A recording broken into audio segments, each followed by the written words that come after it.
Assalamualaikum warahmatullahi wabarakatuh. Bismillahirrahmanirrahim. Salam sejahtera untuk kita semua. Salam silaturahmi kami sampaikan. Semoga kita semua senantiasa dalam lindungan Allah Subhanahu wa taala. Selamat pagi anak-anakku sekalian. Pagi luar biasa. Apa kabarnya hari ini anak-anakku sekalian? Semoga kabar kalian senantiasa sehat, luar biasa, ceria, bahagia, dan gembira. Alhamdulillah Rabbil Alamin. Pada kesempatan yang berbahagia ini, pada pagi yang cerah ini, kita bertemu kembali pada pembelajaran PPKN kelas 8 semester ganjil. Pada kesempatan kali ini merupakan pertemuan kedua dari bab 3. Pada pertemuan sebelumnya, kita telah membahas materi pokok memaknai peraturan perundang-undangan dengan submateri makna tata urutan peraturan perundang-undangan di Indonesia. Pada pertemuan kedua ini, kita akan membahas submateri yang berkaitan dengan proses pembuatan peraturan perundang-undangan yang menjadi kompetensi dasar dan indikator pencapaian kompetensi pada pembelajaran hari ini, yaitu kompetensi dasarnya yang pertama memahami tata urutan peraturan perundang-undangan dalam sistem hukum nasional di Indonesia. Selanjutnya mendemonstrasikan pola pengembangan tata urutan peraturan perundang-undangan dalam sistem hukum nasional di Indonesia. Sedangkan yang menjadi indikator pencapaian kompetensinya yaitu yang pertama menjelaskan proses pembuatan peraturan perundang-undangan Indonesia berdasarkan Undang-Undang Dasar Negara Republik Indonesia tahun 1945. Yang kedua, meneladani peran lembaga negara sebagai penyusun tata urutan peraturan perundang-undangan. Selanjutnya, dalam setiap pembelajaran tidak mungkin tanpa tujuan, begitu pula dalam hidup. Nah, untuk pembelajaran hari ini yang menjadi tujuan pembelajarannya sebagai berikut. Setelah mempelajari proses pembuatan peraturan perundang-undangan Indonesia berdasarkan Undang-Undang Dasar Negara Republik Indonesia tahun 1945 menggunakan model pembelajaran discovery learning dengan metode pembelajaran jigsaw, peserta didik diharapkan mampu yang pertama menampilkan sikap jujur, disiplin di lingkungan keluarga, sekolah, dan masyarakat dengan penuh rasa tanggung jawab. Yang kedua, menampilkan sikap empati terhadap sesama dalam kehidupan sehari-hari di lingkungan keluarga, sekolah, dan masyarakat dengan baik. Yang ketiga, menjelaskan proses pembuatan peraturan perundang-undangan Indonesia berdasarkan Undang-Undang Dasar Negara Republik Indonesia tahun 1945 dengan teliti. Yang keempat, meneladani peran lembaga negara sebagai penyusun tata urutan peraturan perundang-undangan di Indonesia dengan baik. Dalam setiap pembelajaran PPKN selalu ada nilai karakter yang diharapkan. Pada pembelajaran kali ini pula ada nilai karakter yang diharapkan, yaitu jujur, disiplin, tanggung jawab, dan empati. Nilai karakter ini harus anak-anakku sekalian terapkan dan aplikasikan dalam kehidupan sehari-hari. Selanjutnya, kita ke materi proses penyusunan dan atau pembuatan peraturan perundang-undangan. Proses penyusunan peraturan perundang-undangan. Peraturan perundang-undangan yang telah disebutkan dalam tata urutan peraturan perundang-undangan yang diatur dalam Undang-Undang Nomor 12 Tahun 2011. Selanjutnya, yang pertama, Undang-Undang Dasar Negara Republik Indonesia tahun 1945. Undang-Undang Dasar Negara Republik Indonesia tahun 1945 merupakan hukum dasar dalam peraturan perundang-undangan. Sebagai hukum dasar, Undang-Undang Dasar mengikat setiap warga negara dan berisi norma dan ketentuan yang harus ditaati.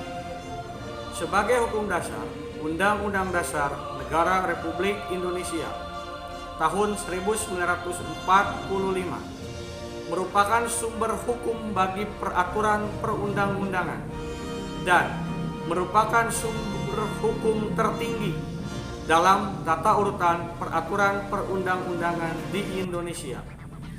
Secara historis, Undang-Undang Dasar Negara Republik Indonesia tahun 1945 disusun oleh Badan Penyelidik Usaha-Usaha Persiapan Kemerdekaan Indonesia atau BPUPKI dan ditetapkan oleh Panitia Persiapan Kemerdekaan Indonesia atau PPKI pada tanggal 18 Agustus 1945. Majelis Permusyawaratan Rakyat Republik Indonesia berwenang mengubah dan menetapkan Undang-Undang Dasar sesuai amanat Pasal 3 Ayat 1 Undang-Undang Dasar Negara Republik Indonesia tahun 1945. Perubahan terhadap Undang-Undang Dasar Negara Republik Indonesia tahun 1945 sudah dilakukan sebanyak 4 kali perubahan. Perubahan ini dilakukan sebagai jawaban atas tuntutan reformasi dalam sistem pemerintahan di Indonesia. Selanjutnya, tujuan dan atau alasan dilakukannya perubahan atau amandemen terhadap Undang-Undang Dasar Negara Republik Indonesia tahun 1945. Yang pertama, memberikan kejelasan dan atau menyempurnakan terhadap pasal-pasal dalam Undang-Undang Dasar yang dapat menimbulkan penafsiran yang berbeda-beda. Yang kedua, mengembalikan kedaulatan dari MPR ke tangan rakyat. Yang ketiga, menciptakan keseimbangan antara kekuasaan eksekutif atau pemerintah dengan legislatif atau DPR. Yang keempat, lebih terjaminnya hak asasi manusia. Yang kelima, mewujudkan pemerintahan yang demokratis. Kemudian, tata cara perubahan atau amandemen Undang-Undang Dasar Negara Republik Indonesia tahun 1945. Tata cara perubahan Undang-Undang Dasar ditegaskan dalam pasal 37 Undang-Undang Dasar Negara Republik Indonesia tahun 1945. Secara singkat sebagai berikut. Pertama, usul perubahan pasal-pasal diajukan oleh sekurang-kurangnya 1/3 dari jumlah anggota MPR dan disampaikan secara tertulis yang memuat bagian yang diusulkan untuk diubah beserta alasannya. Yang kedua, sidang MPR untuk mengubah pasal-pasal dihadiri sekurang-kurangnya 2/3 dari anggota MPR. Yang ketiga, putusan untuk mengubah disetujui oleh sekurang-kurangnya 50% ditambah 1 dari anggota MPR. Yang keempat, khusus mengenai bentuk negara kesatuan Republik Indonesia tidak dapat dilakukan perubahan. Kesepakatan dasar. Perlu juga kalian pahami bahwa dalam perubahan Undang-Undang Dasar Negara Republik Indonesia tahun 1945 terdapat beberapa kesepakatan dasar, yaitu sebagai berikut. Yang pertama, tidak mengubah pembukaan Undang-Undang Dasar Negara Republik Indonesia tahun 1945. Yang kedua, tetap mempertahankan Negara Kesatuan Republik Indonesia. Yang ketiga, mempertegas sistem pemerintahan presidensial. Yang keempat, penjelasan Undang-Undang Dasar Negara Republik Indonesia tahun 1945 yang memuat hal-hal bersifat normatif atau hukum akan dimasukkan ke dalam pasal-pasal. Yang kelima, melakukan perubahan dengan cara adendum, artinya menambah pasal perubahan tanpa menghilangkan pasal sebelumnya. Tujuan perubahan bersifat adendum untuk kepentingan bukti sejarah. Yang kedua, ketetapan Majelis Permusyawaratan Rakyat atau ketetapan MPR. Ketika MPRS dan MPR masih berkedudukan sebagai lembaga negara, salah satu produk hukum MPR adalah ketetapan MPR. Ketetapan MPR adalah putusan majelis yang memiliki kekuatan hukum mengikat ke dalam dan keluar majelis. Mengikat ke dalam berarti mengikat kepada seluruh anggota majelis. Mengikat keluar berarti setiap warga negara, lembaga masyarakat, dan lembaga negara terikat oleh ketetapan MPR. Adapun yang dimaksud dengan ketetapan Majelis Permusyawaratan Rakyat dalam Undang-Undang Nomor 12 Tahun 2011 adalah ketetapan Majelis Permusyawaratan Rakyat sementara dan ketetapan Majelis Permusyawaratan Rakyat yang masih berlaku sebagaimana dimaksud dengan pasal 2 dan pasal 4 ketetapan Majelis Permusyawaratan Rakyat Republik Indonesia nomor 1/MPR/2003 tentang peninjauan terhadap materi dan status hukum. Ketetapan Majelis Permusyawaratan Rakyat sementara dan ketetapan Majelis Permusyawaratan Rakyat tahun 1960 sampai dengan tahun 2002 tanggal 17 Agustus tahun 2003. Pasal 2 Ketetapan MPR nomor 1/MPR/2003 menegaskan bahwa beberapa ketetapan MPRS dan ketetapan MPR yang masih berlaku dengan ketentuan adalah sebagai berikut. Yang pertama, ketetapan MPRS RI nomor 25/MPR/1966 tentang pembubaran Partai Komunis Indonesia, pernyataan sebagai organisasi terlarang di seluruh wilayah Negara Kesatuan Republik Indonesia bagi Partai Komunis Indonesia dan larangan setiap kegiatan untuk menyebarluaskan atau mengembangkan paham atau ajaran komunisme atau marxisme leninisme.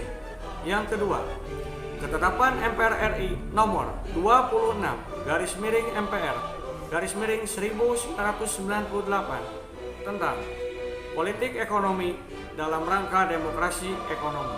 Yang ketiga, ketetapan MPR RI nomor 5/MPR/1999 tentang penentuan pendapat di Timur Timur. Selanjutnya, pasal 4 ketetapan MPR nomor 1/MPR/2003 mengatur ketetapan MPRS atau MPR yang dinyatakan tetap berlaku sampai dengan terbentuknya undang-undang, yaitu sebagai berikut. Pertama, ketetapan MPRS nomor 29/MPRS/1966 tentang pengangkatan pahlawan Ampera. Yang kedua, ketetapan MPR RI nomor 11/MPR/1998 tentang penyelenggaraan negara yang bersih, bebas korupsi, kolusi, dan nepotisme atau KKN. Yang ketiga, ketetapan MPR RI nomor 15/MPR/1998 tentang penyelenggaraan otonomi daerah, pengaturan, pembagian, dan pemanfaatan sumber daya nasional yang berkeadilan, serta perimbangan keuangan pusat dan daerah dalam kerangka Negara Kesatuan Republik Indonesia. Yang keempat, ketetapan MPR RI nomor 3/MPR/2000 tentang sumber dan tata urutan peraturan perundang-undangan. Ketetapan ini saat ini sudah tidak berlaku karena sudah ditetapkan undang-undang yang mengatur tentang hal ini. Yang kelima, ketetapan MPR RI nomor 5/MPR/2000 tentang pemantapan persatuan dan kesatuan nasional. Yang keenam, ketetapan MPR RI nomor 6/MPR/2000 tentang pemisahan TNI dan Polri. Yang ketujuh, ketetapan MPR RI nomor 7/MPR/2000 tentang peran TNI dan Polri. Yang ke-8, ketetapan MPR RI nomor 6/MPR/2001 tentang etika kehidupan berbangsa. Yang ke-9, ketetapan MPR RI nomor 7/MPR/2001 tentang visi masa depan Indonesia. Yang ke-10, ketetapan MPR RI nomor 8/MPR/2001 tentang rekomendasi arah kebijakan pemberantasan dan pencegahan KKN. Yang ke-11, ketetapan MPR RI nomor 9/MPR/2001 tentang pembaharuan agraria dan pengelolaan sumber daya alam. Selanjutnya yang kedua, undang-undang dan atau peraturan pemerintah pengganti undang-undang. Undang-undang adalah peraturan perundang-undangan yang dibentuk oleh DPR dengan persetujuan bersama Presiden. Sedangkan peraturan pemerintah pengganti undang-undang adalah peraturan yang ditetapkan oleh Presiden dalam hal ihwal kegentingan yang memaksa. Undang-undang dan peraturan pemerintah pengganti undang-undang memiliki kedudukan yang sama atau sederajat. Selanjutnya, DPR merupakan lembaga negara yang memegang kekuasaan membentuk undang-undang berdasarkan pasal 20 ayat 1 Undang-Undang Dasar Negara Republik Indonesia tahun 1945. Namun, kekuasaan ini harus dengan persetujuan Presiden. Suatu rancangan undang-undang dapat diusulkan oleh DPR atau Presiden. Dewan Perwakilan Daerah juga dapat mengusulkan rancangan undang-undang tertentu kepada DPR. Proses pembuatan undang-undang apabila rancangan diusulkan oleh DPR sebagai berikut. A. DPR mengajukan rancangan undang-undang secara tertulis kepada Presiden. B. Presiden menugasi menteri terkait untuk membahas rancangan undang-undang bersama DPR. C. Apabila disetujui bersama oleh DPR dan Presiden, selanjutnya rancangan undang-undang disahkan oleh Presiden menjadi undang-undang. Proses pembuatan undang-undang apabila rancangan diusulkan oleh DPD sebagai berikut. Pertama, DPD mengajukan usul rancangan undang-undang kepada DPR secara tertulis. Kedua, DPR membahas rancangan undang-undang yang diusulkan oleh DPD melalui alat kelengkapan DPR. Yang ketiga, DPR mengajukan rancangan undang-undang secara tertulis kepada Presiden.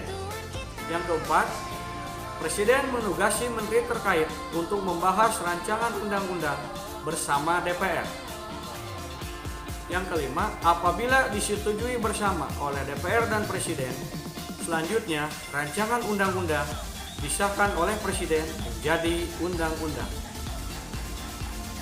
Kemudian, di samping undang-undang, ada peraturan perundang-undangan yang setara atau sederajat kedudukannya dengan undang-undang, yaitu peraturan pemerintah pengganti undang-undang.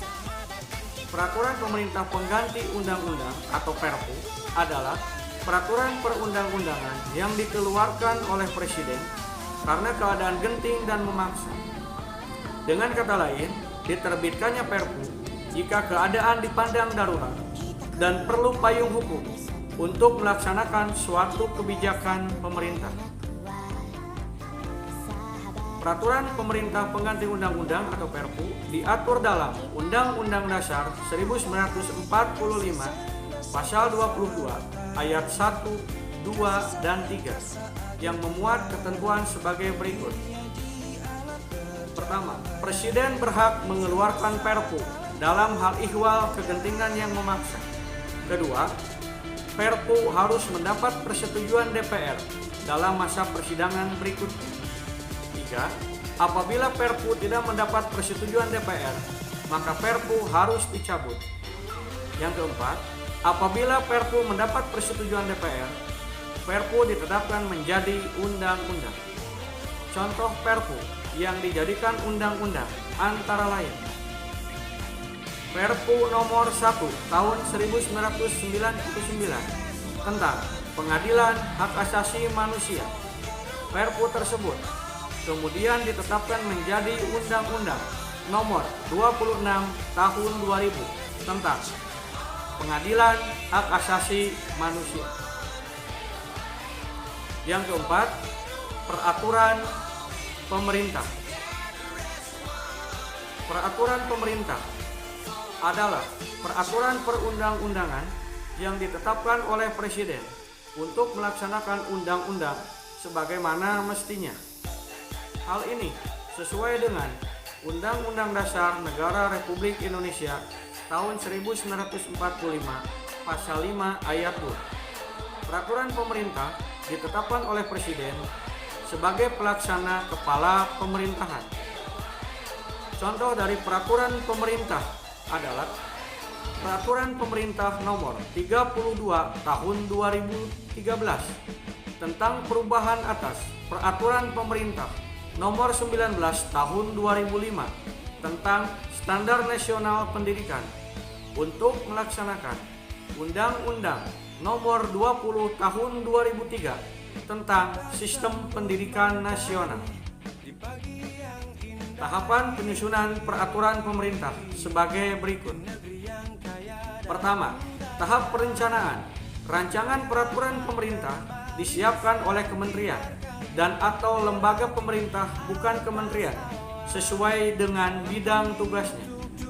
Kedua, tahap penyusunan rancangan peraturan pemerintah dengan membentuk panitia antar kementerian dan atau lembaga pemerintah bukan kementerian. Yang ketiga, tahap penetapan dan pengundangan peraturan pemerintah ditetapkan oleh Presiden sesuai dengan Pasal 5 Ayat 2 Undang-Undang Dasar 1945 untuk kemudian diundangkan oleh Sekretaris Negara. Yang kelima, peraturan Presiden. Peraturan Presiden adalah peraturan perundang-undangan yang ditetapkan oleh Presiden untuk menjalankan perintah peraturan perundang-undangan yang lebih tinggi atau dalam menyelenggarakan kekuasaan pemerintahan. Proses penyusunan peraturan Presiden ditegaskan dalam Pasal 55 Undang-Undang Dasar Undang-Undang Nomor 12 Tahun 2011, yaitu sebagai berikut. A. Pembentukan panitia antar kementerian dan atau lembaga pemerintah non-kementerian oleh pengusul. Kedua, pengharmonisan, pembulatan, dan pemantapan konsepsi rancangan peraturan Presiden dikoordinasikan oleh menteri yang menyelenggarakan urusan pemerintahan di bidang hukum. Yang ketiga, pengesahan dan penetapan oleh Presiden. Selanjutnya, yang keenam, peraturan daerah provinsi atau lebih dikenal dengan Perda Provinsi. Peraturan daerah provinsi adalah peraturan perundang-undangan yang dibentuk oleh DPRD Provinsi dengan persetujuan bersama Gubernur. Peraturan daerah dibuat dengan untuk melaksanakan peraturan perundang-undangan yang lebih tinggi. Peraturan daerah juga dibuat dalam rangka melaksanakan kebutuhan daerah.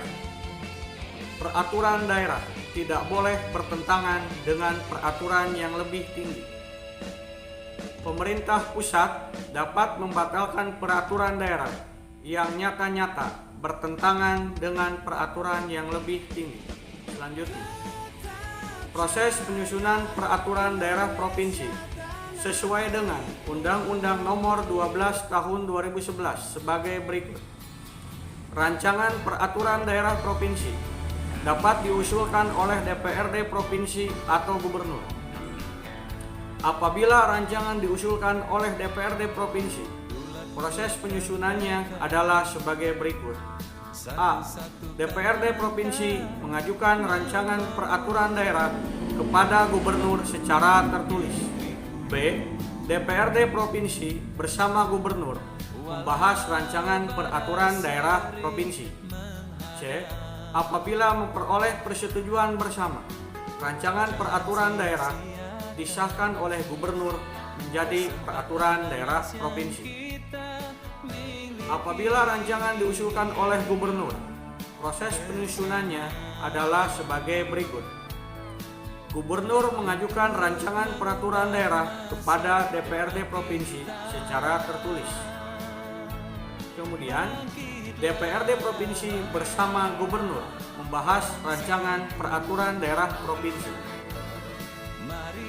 Selanjutnya, apabila memperoleh persetujuan bersama, rancangan peraturan daerah disahkan oleh gubernur menjadi peraturan daerah provinsi. Yang terakhir atau yang ketujuh, peraturan daerah kabupaten kota. Peraturan daerah kabupaten kota adalah peraturan perundang-undangan yang dibentuk oleh DPRD kabupaten kota dengan persetujuan bersama bupati atau wali kota. Peraturan daerah dibentuk sesuai dengan kebutuhan daerah yang bersangkutan, sehingga peraturan daerah dapat berbeda-beda antara satu daerah dan daerah yang lainnya. Proses penyusunan peraturan daerah kabupaten kota sesuai dengan Undang-Undang Nomor 12 Tahun 2011 sebagai berikut. Rancangan peraturan daerah kabupaten kota dapat diusulkan oleh DPRD kabupaten kota atau oleh bupati wali kota. Apabila rancangan diusulkan oleh DPRD kabupaten kota, proses penyusunan adalah sebagai berikut. A. DPRD kabupaten kota mengajukan rancangan peraturan daerah kepada bupati atau wali kota secara tertulis. B. DPRD kabupaten kota bersama bupati atau wali kota membahas rancangan peraturan daerah kabupaten kota. C. Apabila memperoleh persetujuan bersama, rancangan peraturan daerah disahkan oleh bupati atau wali kota menjadi peraturan daerah kabupaten atau kota. Selanjutnya, apabila rancangan diusulkan oleh bupati atau wali kota, proses penyusunannya adalah sebagai berikut. Pertama, bupati atau wali kota mengajukan rancangan peraturan daerah kepada DPRD kabupaten kota secara tertulis. Kedua, DPRD kabupaten kota bersama bupati atau wali kota membahas rancangan peraturan daerah kabupaten kota. Yang ketiga, apabila memperoleh persetujuan bersama, rancangan peraturan daerah disahkan oleh bupati atau wali kota menjadi peraturan daerah kabupaten atau kota. Alhamdulillah, pembelajaran hari ini telah selesai dan dicukupkan sekian. Mohon maaf apabila ada kata-kata yang kurang berkenan di hati atau kata-kata yang kurang tepat dan penyampaian yang kurang tepat. Sekian dan terima kasih. Billahi taufiq wal hidayah, wabiridho wal inayah. Assalamualaikum warahmatullahi wabarakatuh.